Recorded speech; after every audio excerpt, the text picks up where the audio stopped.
2 years ago, elders from this church heard a shocking story. This young woman told them her father was sexually abusing her. The elders called her a liar. I said to them, well, what are you meant to do then if he's doing something wrong? And they said, come to us and you'll deal with it. And I said to them, well, I've already spoken to you and you've told me I'm a liar. The elder sent her home to her father. They didn't tell her that 3 years earlier he'd confessed to them that he was abusing her sister.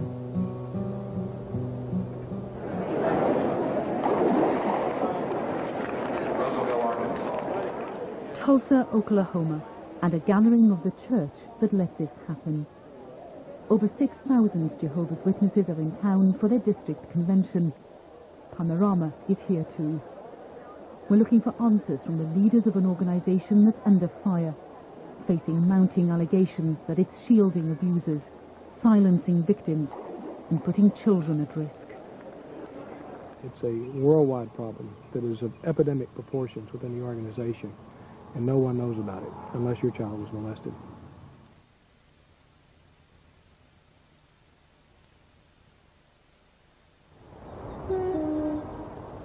Stevenson is on the Ayrshire coast in Scotland, a quiet holiday resort, a close-knit town and home to a thriving community of Jehovah's Witnesses. Door-to-door service, Bible studies and conventions were at the heart of family life for this young woman.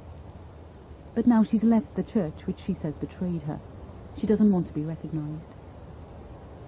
She had a strict religious upbringing, her parents wedded to the biblical principle that the father is head of the household.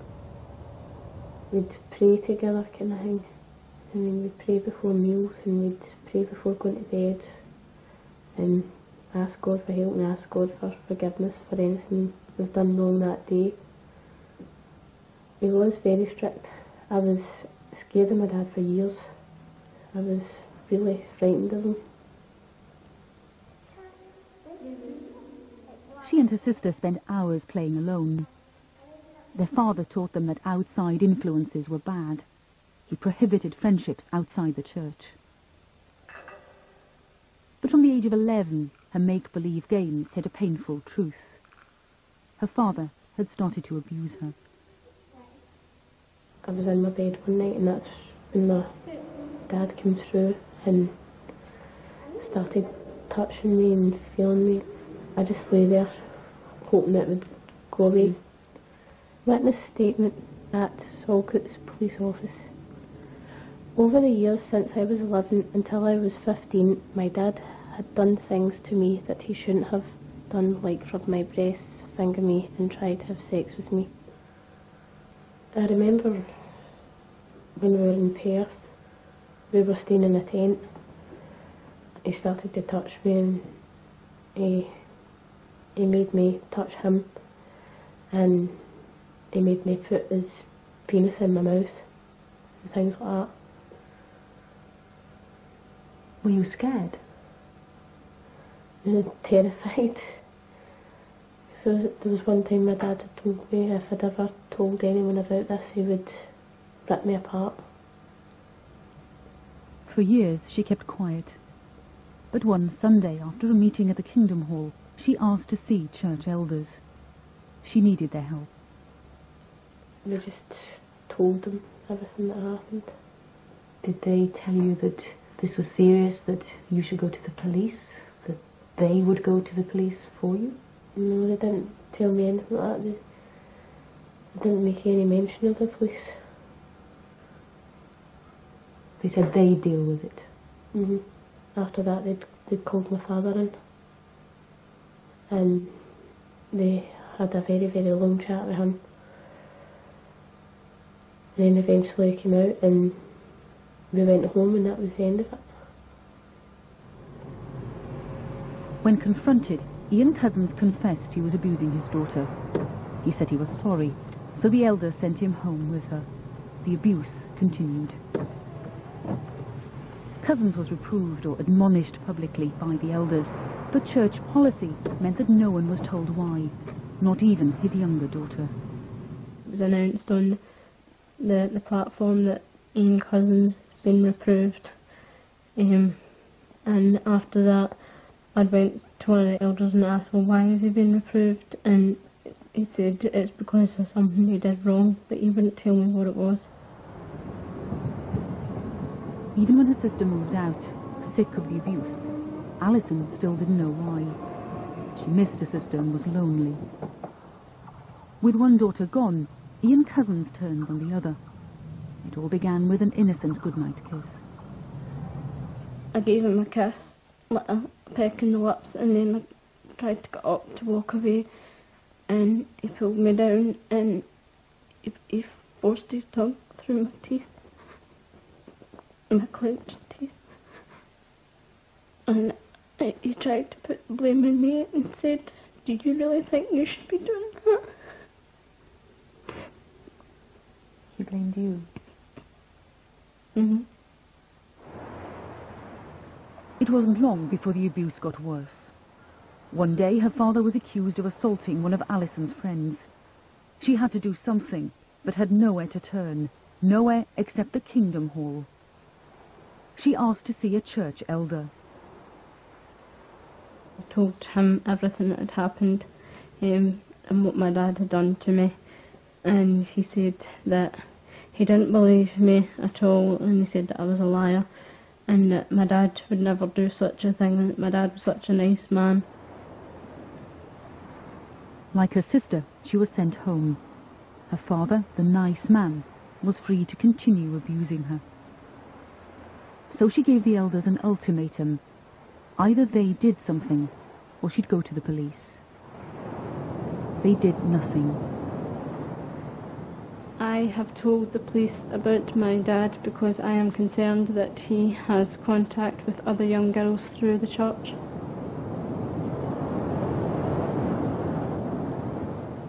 Some of these people gave good statements and very, very positive in their attitude and support of Alison and her sister. Other people felt that they didn't want to be involved and gave a negative statement, and some people refused to speak to us altogether. Why? I have no idea why. They just refused to speak to the police. Were they Jehovah's Witnesses? I believe they were. But they wouldn't help. They wouldn't give a statement to us, no. Only during the police investigation did the whole story become clear to Alison Cousins. Only now did she discover her sister had been abused too. Only now did she find out that her father confessed to elders 3 years earlier. Yet no one had warned her, his next victim. Nobody told me anything. They all basically kept it all under wraps and told nobody what had happened. What they did was keep a record of her father's name and confession on a church database, a register of suspected and convicted paedophiles to be monitored. We asked Alison Cousins to obtain a copy of her records using the Data Protection Act. There, in black and white, was proof that the Jehovah's Witnesses had known for 3 years that her father was a self-confessed paedophile. Yet far from monitoring him, the elders twice turned a blind eye to his abuse of his daughters. When he confessed to church elders, Cousins got a mild rebuke. When he confessed in court, he got 5 years in jail. I believe they were the last to know. They had told several people before coming to the police, and these people had not reported it either to the police or the social services. We have a duty to protect, and if we're not told, we're unable to protect.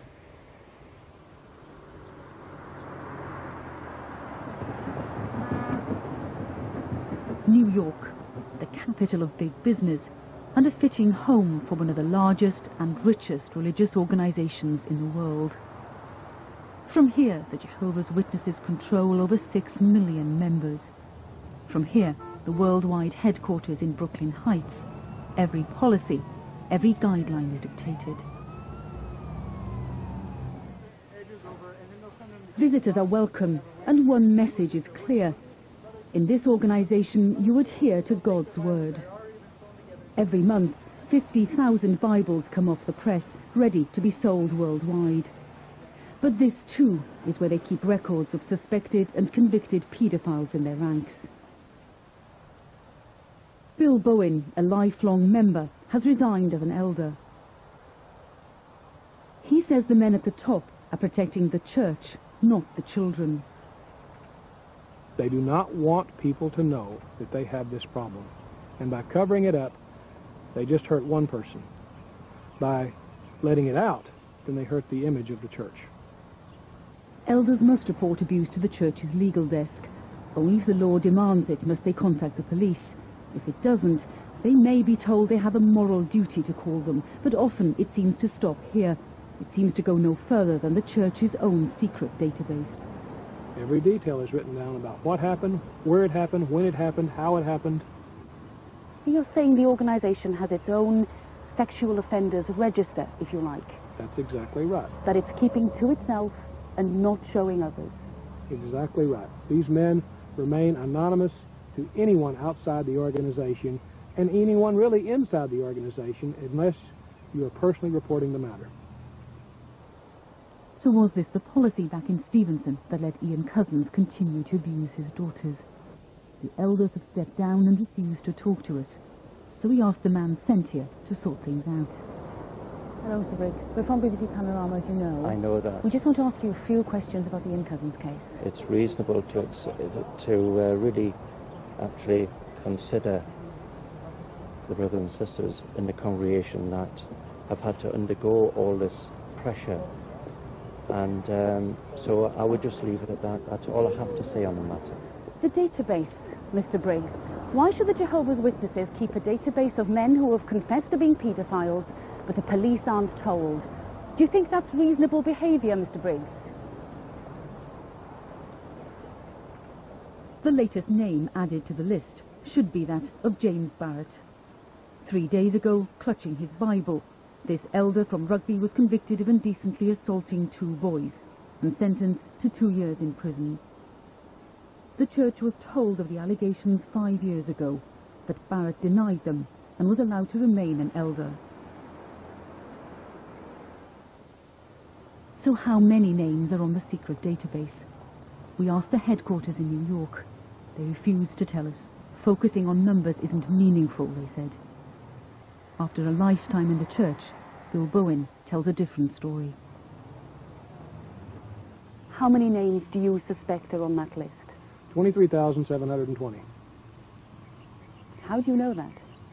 I was contacted by sources within the church. I was given a figure of over 20,000. 2 different sources came back to me and said that number is actually more specific and gave me a figure of 23,720. They told me that they had accessed the internal database, and that figure was based on child molesters in the USA, Canada, and Europe. And that's the figure that they were given.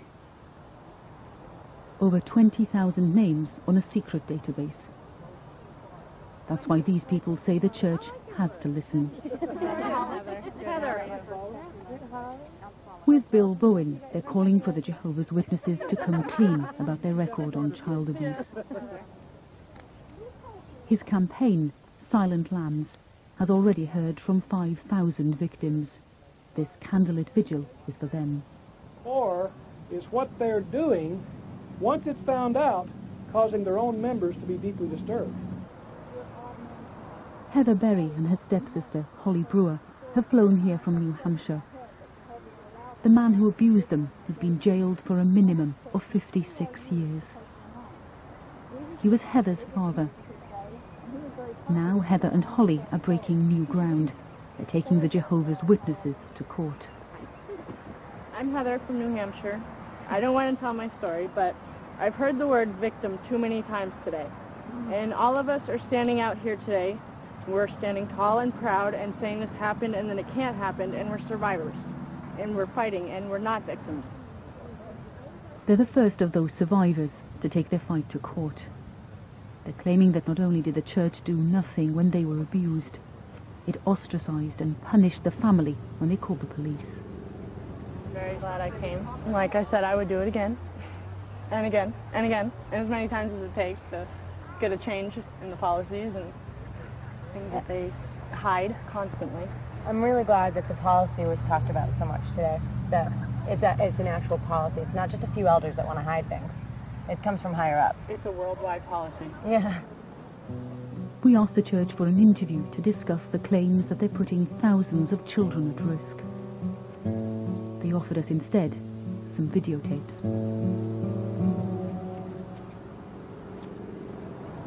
Well, here we have it. A box full of tapes, in fact. Jehovah's Witnesses response, progressive understanding of paedophilia, education through publications, and one marked policies, and I'm told that's where we should get some answers. That night we watched the tapes looking for those answers. In long letters, the organisation had told us the welfare of children is of paramount concern to them, that they have a forceful child protection policy. We wanted to see it spelled out. We've heard the suggestion that our policies may not be adequate to cover the problem of child molestation, but that's not the case at all. The policy couldn't be simpler. The elders should deal with all allegations of abuse. I think that's a very good policy, that the elders, essentially would take charge of the situation of reporting the abuse to the authorities. But the authorities they're told to contact aren't the police. It's their own legal desk. Fact of the matter is, we have a very aggressive policy to handle child molestation in the congregation, and it is primarily designed to protect our children. So how aggressive is it in practice? Just over a year ago, Bill Bowen rang the legal desk in New York, asking how he should handle an allegation of abuse in his congregation. The advice he was given has little to do with protecting the victim. He was told to go back to the man accused. You just ask him again, now, is there anything to this? If he says no, then I would walk away from it. Yeah. Leave it for Jehovah. He'll bring it out. Yeah. But don't get yourself in a jam. Leave it for Jehovah. That, according to thousands of victims, is the Jehovah's Witness child protection policy laid bare.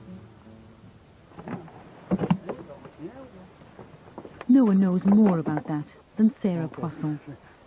Holly Brewer and Heather Berry's mother knows her loyalty to the church cost her daughters dearly. Paul Berry, her husband, beat them. She suspected worse, that Heather was being sexually abused, and went to the elders. I could tell from their looks on their faces that I'd done a bad thing, that I had spoken against my husband, which is a bad thing. And so their solution was that I should be a better wife and I should pray more. That was their solution. That's how I could stop him from battering us. I assumed they were right. They had to be right, because they know everything, because they're God's representatives on earth. She couldn't convince them, but she was convinced that Paul Berry was sexually abusing their daughter, Heather. When I was about 3 years old, I started displaying behavior that no 3-year-old in their right mind would display. And I was throwing stools out of 2-story windows, and I was, I went to Boston Children's Medical Hospital in the psychiatric ward when I was 3 because she found me stabbing myself with a screwdriver in the arm in the kitchen. He came to me in the blackened night, hands outstretched. There was no fight. The masked man slowly became familiar with my shape, gently rubbing his hands on me, every nook, cranny, and gate. My child, you are so sweet, so perfect and right. Then I knew nothing but defeat. I tried not to think about the abuse as much as possible. I mean, there was the physical abuse, there was the verbal abuse, and there was the sexual abuse, and when none of it was happening, that was ideal, and that's what I tried to focus on the most. And all the while, you were going to the Kingdom Hall every Sunday? You were going to meetings during the week? We were going out in door-to-door service. Time and again, the girls were told to wait outside while their mother begged local elders for help. Time and again, they saw her sent home to pray harder and be a better wife.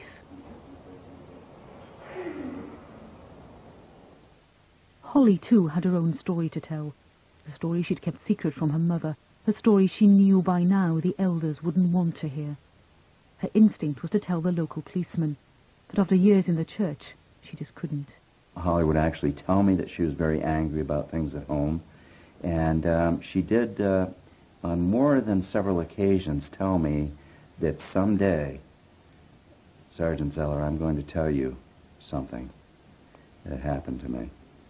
And I always told Holly, when you're ready, I'll be there. You know where I am. Her mother saw the elders more than a dozen times, but remarkably, it never struck Sarah Poisson to look for help outside the church.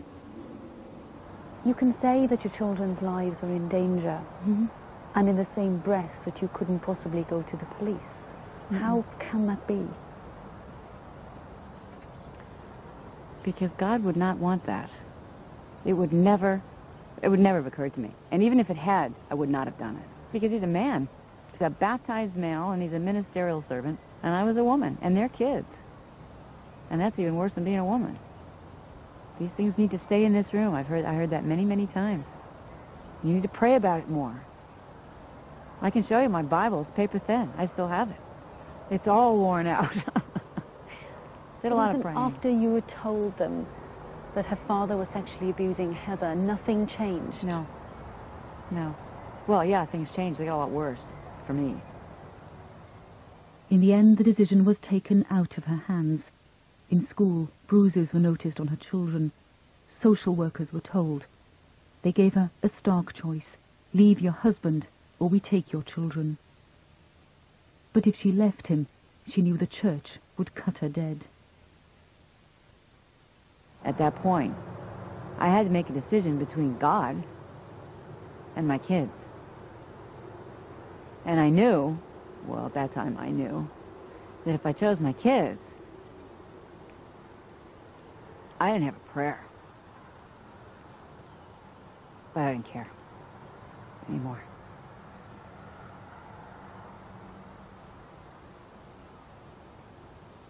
So we lost everything in one day. Sarah Poisson had no life outside the Kingdom Hall. When the congregation cast her out, she had no choice but to move away. She didn't just lose every friend she had. Overnight she was homeless, penniless, scraping a living to bring up her children. The friends they'd had openly shunned them. But with the family now free of the church, Holly could finally tell her mother the truth. Her stepfather had abused her too. When he tried to gain access to her younger sister, Holly finally did what the elders hadn't. She walked into the local police station. It was clear to me that it was a life's crossing, a road to cross. Never any doubt in my mind that Holly could do it. It was a tremendous effort on her part, and it smacked of raw courage from beginning to end.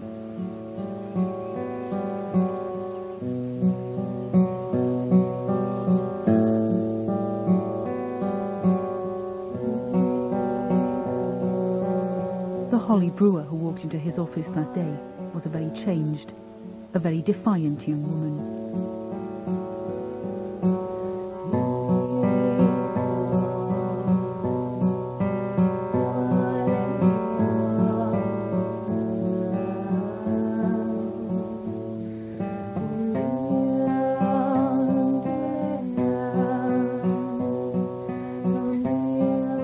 My earliest memory is like about 3 years old.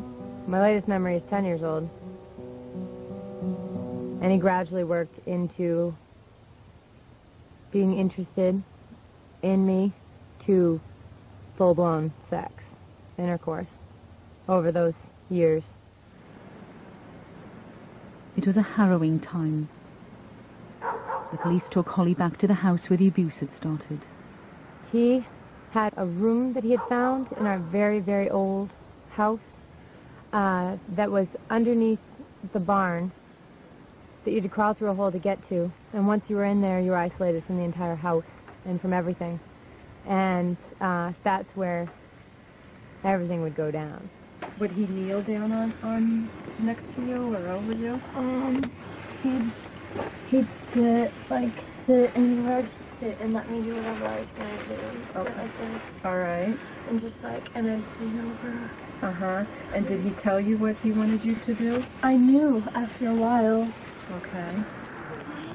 She told the police exactly what Berry had wanted, of the brutal sexual assault she'd suffered throughout her childhood. I had no vision of me growing up and being 16. I thought he was eventually going to kill me, you know, and then I'd be free, and that's the way I looked at it. I'm doing good. It's crazy. It's really hard to come back here, I know that. I know. You know? He'd say things like, "Thank you for obeying me," and he'd thank me for obeying him and reminding me that word, the obey word. That was a big thing. Well then. Paul Berry was confident Holly would never go to the elders. Apart from anything else, the Jehovah's Witnesses have a clear rule on sin. They need 2 witnesses or a confession before they'll take action. Do you remember?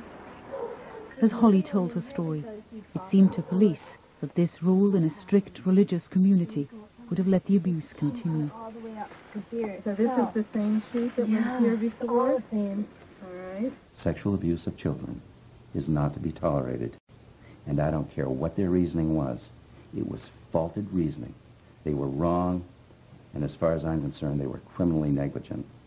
That's my take on it. Even with just the child's word, with 1 witness, with just the mother's word, without the 2 witnesses their Bible tells them they need.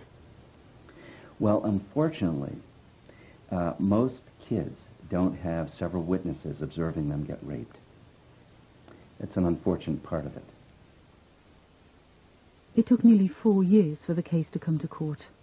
Paul Berry faced 17 charges of aggravated sexual assault. I was holding Holly's hand, and she had a lot of pointy rings on, and she was squeezing my hand really tightly. And it took them a long time to get through the verdict because there were so many indictments.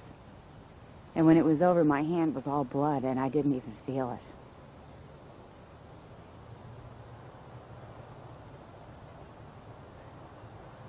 And it was so powerful to be believed.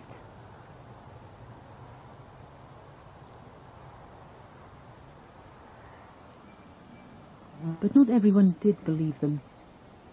Even after he was convicted by a jury on all 17 indictments, 24 members of the Kingdom Hall turned up at the sentencing hearing. They all appeared to give character statements for Paul Berry. He had already been found guilty, and they found room in their hearts to stand in front of that child and say, "We don't believe any of it."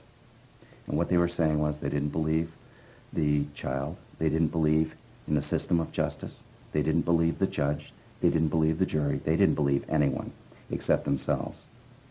Everything they were saying was, he's such a fine worker. I've worked with him secularly, and, you know, he always shows up to work on time, and he's such a good worker. Everybody said that. And also the second half was everybody started saying, he's babysat our kids hundreds of times. I would let him babysit our kids every day. And he's such a good worker. And I was just sitting there like, he's not on trial for being a negligent worker. I can't imagine how badly she must have felt not to have been believed by elders in her own close-knit community. What a horrible blow to a child this must have been. Shame. Shame on them. But another serious accusation is leveled against Jehovah's Witnesses. In their efforts to cover up abuse, they may even try to frustrate police investigations. In Birmingham, West Midlands police were told of a sexual assault by a Jehovah's Witness on a young boy. They asked local elders for help. They were very reluctant to give up any information towards me. It was an uphill battle so far as the church was concerned with me virtually at every turn. They actually said to me, unless I could provide 2 Jehovah's Witnesses who had actually seen the offence, then as far as they were concerned, the offence hadn't taken place.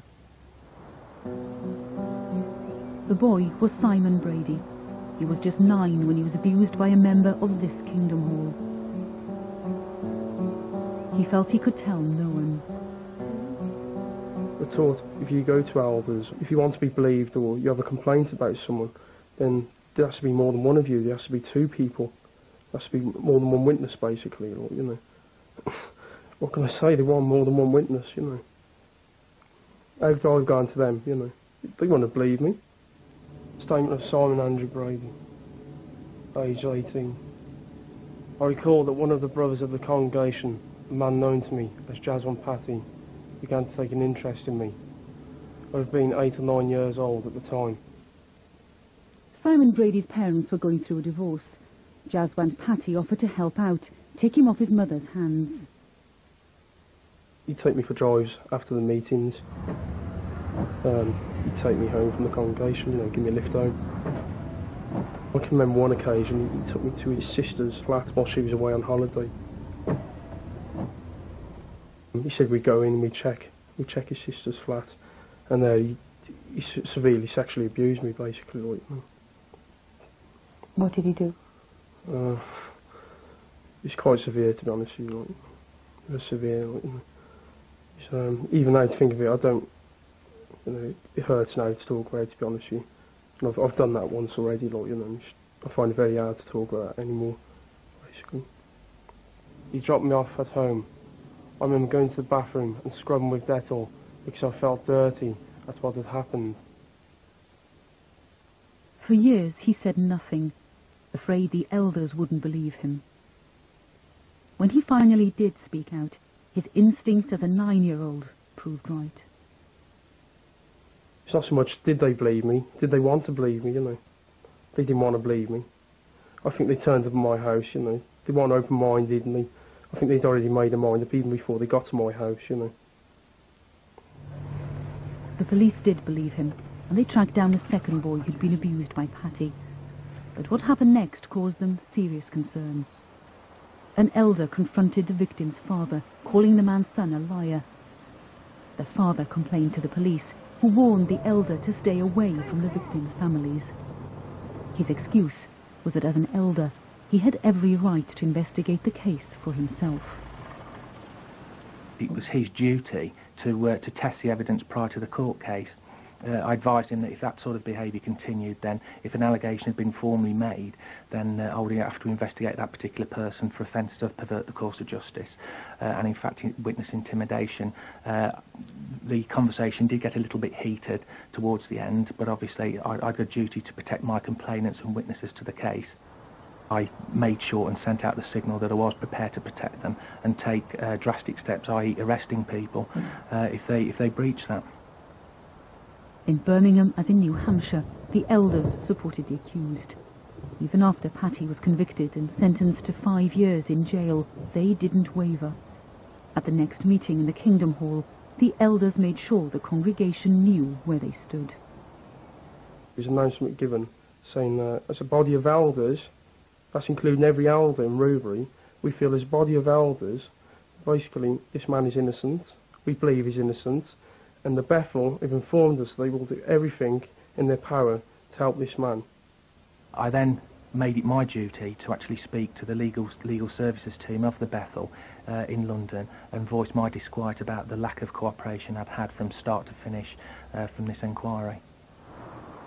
Under police pressure, the elders did apologise and were demoted, though not sacked. The London headquarters, the Bethel, refused to discuss any specific case. They said this was because the elders had to respect the confidentiality of the victims. But the victims wanted answers. We again asked for an interview with their spokesman, Paul Gillies. When he refused, we phoned him, told him we were recording, and asked a simple question. Are elders told to report allegations of abuse to the police or not? The elders' guideline is if you get any single allegation of child abuse come to your attention, phone this office. Why phone this office? Why not phone your local police station? Well, you see, the first thing is we have to make sure for the protection of the child. That's is our it the protection first of the priority. child, or is it fair to ask you, isn't it the protection of the church that comes straight to mind there? It is the protection of the child. We have a child protection policy. It was a long conversation. We asked if he'd be prepared to answer the same questions on camera. He refused. So it was back to America, and back to a Jehovah's Witness convention in Tulsa. We'd been told we'd find a member of the governing body here. Ted Jarretts is one of the men responsible for the church's child protection policy. For more than 2 months, we've been asking them for an interview. We want answers to some simple questions. Why do they keep their database of suspected paedophiles secret? Why don't they report all allegations of abuse to the police? Why do they send children back to the arms of their abusers? They refused to talk to us, but here at last, we had our chance. Tell me about the database. How do you justify keeping a list of people, men in some cases, who have confessed to paedophilia, but you have not reported them to the authorities? What justification is there for you to keep that? You have a privacy law. You have a directive from the European Union. You observe that, don't you? So when allegations of abuse are made, it's all right to keep them private? I think you were answered. That question was answered to should be to your satisfaction. Can you answer it now? I'm not going to repeat. I'll just tell you exactly that you can go and you see it in writing. It's all in faith. You know, the Bible says, do not go beyond the things that are written. We don't go beyond the things that are written. And that was that. Let's move this way. No doubt, no second thoughts. Just a simple belief that Jehovah will sort it out. A belief for which others, younger and more vulnerable, may continue to pay a price. They're living in denial. Denial of what's happening to their children. And it's not a matter, you see, if they accept that, then they accept that there is a problem. So rather than admit that there's a problem, they will just let children go on and continue to be molested and not do anything about it.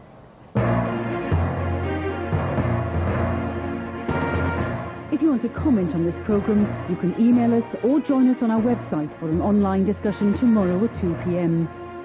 Or I'll be taking calls with Edwina Curry on Radio 5 Live in a few minutes. Panorama returns in the autumn with a major investigation into corruption in horse racing.